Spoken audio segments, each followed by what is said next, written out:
আসসালামু আলাইকুম।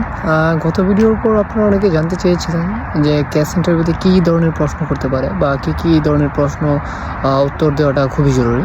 তো আজকে আমি বেসিক্যালি আপনাদেরকে বেশ কিছু প্রশ্নের উদাহরণ দেবো, কীভাবে আপনারা আনসার করবেন এবং কী ধরনের কমন প্রশ্নগুলো থাকে ক্যাশ ইন্টারভিউতে, তো সেটাই জানাবো।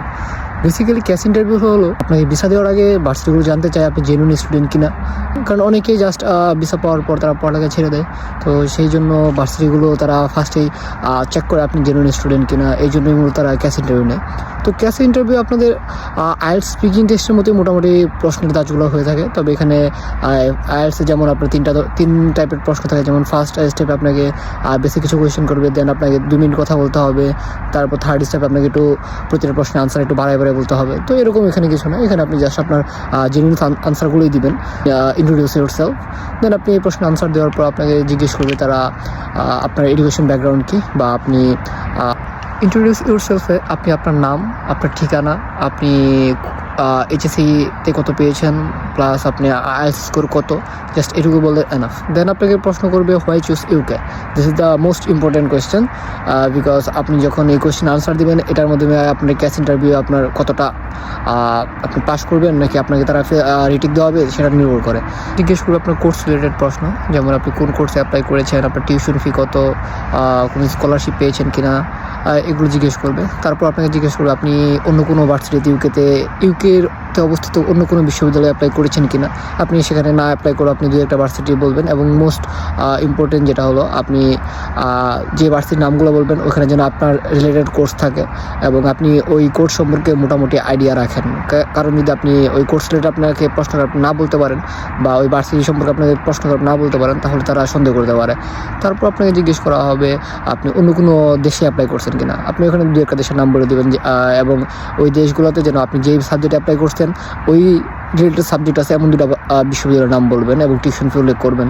তারপর আপনি এখানে বলতে পারেন কেন আপনি ওই দেশ রেখে এই দেশে ইউকেতে আপনি যেতে যাচ্ছেন, দেন 2টা কম্পেয়ার করবেন। তো আমি পরবর্তী ভিডিওতে আমি বলে দেবো কীভাবে ডিটেলসে আনসার দিতে হয়, ওটা নিয়ে আমি একটা ভিডিও দেবো যদি আপনাদের প্রয়োজন হয়। এরপর আপনাকে জিজ্ঞেস করবে আপনার ফ্যামিলি রিলেটেড কিছু প্রশ্ন করবে। সাপোজ আপনার ফ্যামিলিতে কয়জন মানুষ আপনারা থাকেন, আপনার বাবা কি একা ইনকাম করে কিনা, আপনার ছোটো ভাই বোন থাকলে তাদের পড়াশোনার খরচ কীভাবে দিতে হয়। আমাকে যেটা জিজ্ঞেস করছিল, সবাইকে এটা করে না। তারপর আপনাকে জিজ্ঞেস করবে আপনার ফিউচার প্ল্যান কী।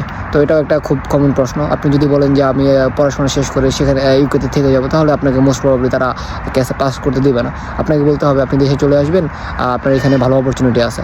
তারপর আপনাকে জিজ্ঞেস করবে আপনি এই দেশে পড়তে কেন ইন্সপায়ার্ড হয়েছেন। সাপোজ এই ধরনের প্রশ্নগুলোই মোটামুটি করে থাকে। এছাড়াও আরও কিছু কমন প্রশ্ন হলো যে আপনি আপনার ভার্সিটি সম্পর্কে কতটুকু জানেন, আপনার ভার্সিটির আশেপাশে এরিয়া সম্পর্কে আপনি জানেন কিনা, এই রিলেটেড প্রশ্ন করবে। কারণ তারা দেখতে চায় আপনি কি আসলে এখানে পড়াশোনা করার জন্য আসছেন নাকি আপনি জাস্ট ভিসা অ্যাপ্লাই করছেন, ভিসা পাওয়ার জন্য আসছেন। তো এটাও খুব কমন প্রশ্ন যে আপনার ভার্সিটির আশেপাশে কী আছে সেই সম্পর্কে আপনার জ্ঞান নেওয়া। তারপর আপনার অ্যাকোমোডেশন নিয়ে তারা জিজ্ঞেস করবে আপনি অ্যাকোমোডেশন ঠিক করছেন কিনা, আপনার ফিউচার প্ল্যান যেটা তো অলরেডি বললামই। তো এই ধরনের প্রশ্নই তারা সাধারণত করে থাকে। তো ক্যাশ ইন্টারভিউটা মূলত আপনাকে তারা যাচাই করে আপনি জেনুইন স্টুডেন্ট কিনা। যদি আপনি ক্যাশ ইন্টারভিউ পাস করেন তারপর আপনাকে ইউকেবি ইন্টারভিউ হতেও পারে, না হতে পারে। আমার বিশ্ববিদ্যালয়ে কোনো ইউকেবি ইন্টারভিউ হয় নাই। সো আমার এখানে ইউকেবি বিদ্যালয়ের আমি জাস্ট ক্যাশ ইন্টারভিউ দিয়ে আমি আলহামদুলিল্লাহ ভিসা পেয়ে গেছি। তো এই ছিল আজকের ভিডিও। যদি আপনাদের আরও কিছু জানা থাকে ক্যাশ রিলেটেড প্রশ্ন, আপনি আমাকে ইনবক্স করতে পারেন বা আমার হোয়াটসঅ্যাপ নাম্বার দেওয়া থাকবে, আমি আপনাদেরকে হোয়াটসঅ্যাপ নাম্বার যোগাযোগ করতে পারেন। প্লাস কী ধরনের প্রশ্ন হতে পারে সেগুলো আমি ভিডিও ডিসক্রিপশনে দিয়ে দেবো, আপনারা চাইলে সেখান থেকেও দেখে নিতে পারেন। এরপর যদি কোনো জানার থাকে আমাকে নক করবেন। আজকের ভিডিও পর্যন্তই, সবাই ভালো থাকবেন, ধন্যবাদ।